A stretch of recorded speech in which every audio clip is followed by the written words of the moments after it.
我只听到空这，为什么追杀你？继续啊！大混蛋！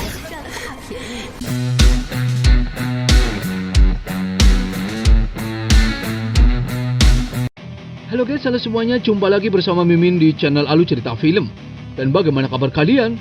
Tentunya Mimin selalu doakan agar kalian semua dalam keadaan baik, sehat, dan bahagia selalu. Untuk episode kali ini, Mimin akan menceritakan sebuah film donghua series yang berjudul Glorious Revenge of Yi Feng untuk episode terbarunya. Bagi teman-teman semua yang belum sempat menonton video sebelumnya, kalian bisa langsung menontonnya. Linknya ada di deskripsi. Dan jangan lupa bagi kalian yang baru mampir untuk mensupport channel ini terus agar Mimin selalu semangat dalam menghibur kalian semua. Oke, tanpa berlama-lama lagi, yuk kita langsung saja masuk ke dalam alur ceritanya. Di episode sebelumnya, Yi Feng meminum anggur giok suci yang dimurnikan untuk menyembuhkan luka lamanya. Tapi untuk hasil yang lebih baik, ia masih membutuhkan pil penyembuh. Lalu, Yi Feng melihat buku lelang kecantikan cakar hantu di meja kamarnya. Dan ia teringat dengan kehidupan sebelumnya kalau kecantikan cakar hantu tersebut adalah obat mujarab suci yang sangat sempurna untuk memurnikan pil.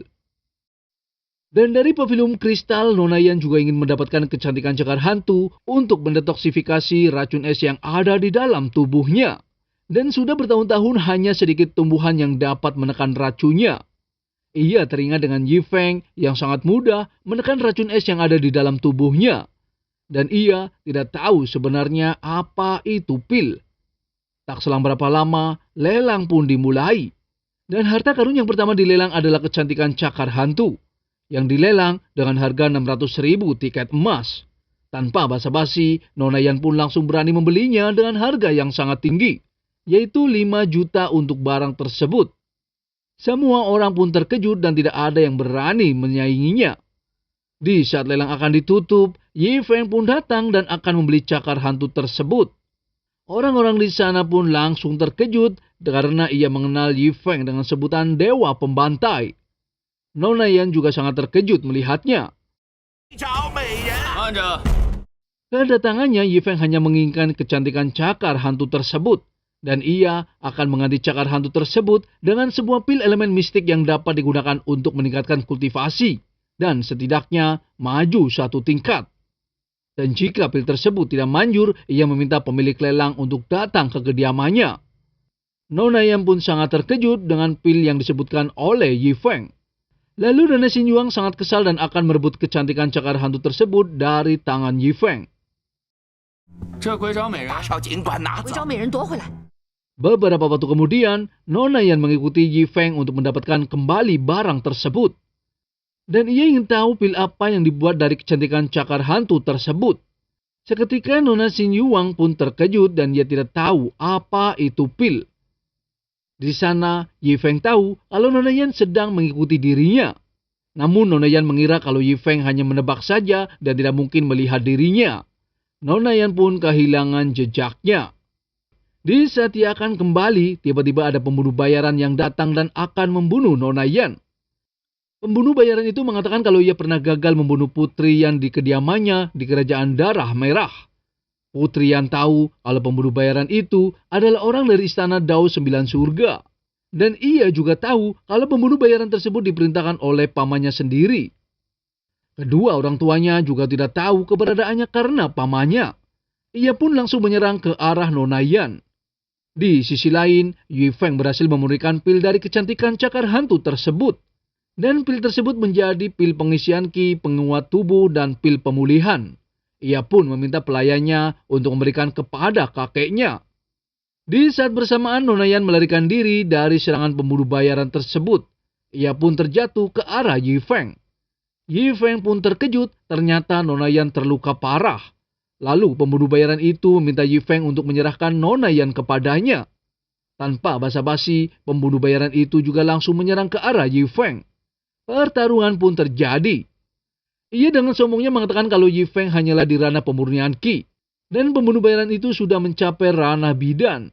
Ia dengan sombongnya kalau ia akan dengan mudah membunuh Yi Feng bagaikan membunuh semut. Namun karena Yi Feng susah dikalahkan, ia meminta Yi Feng untuk menjadi muridnya dan pergi ke istana Dao 9 surga. Yi Feng pun sangat marah karena ternyata pembunuh bayaran itu berasal dari istana Dao 9 surga. Lalu Yifeng masuk ke lautan jiwanya dan membuka kitab suci kaisar untuk mempelajari formasi. Di saat ia akan menyerangnya kembali ke arah Yifeng, Yifeng pun langsung menggunakan formasi pengumpulan elemen. Dan formasi tersebut dapat menyerap energi spiritual. Pembunuh bayaran itu pun sangat terkejut karena energi spiritualnya habis. Di sana Nona Yan yang terluka parah melihat Yifeng untuk kedua kalinya memakai formasi kembali. Di sisi lain kakeknya juga tahu kalau ada pertarungan di kediamannya. Ia pun langsung datang untuk melihatnya. Seketika pembunuh bayaran tersebut pun meminta ampun kepada Yifeng.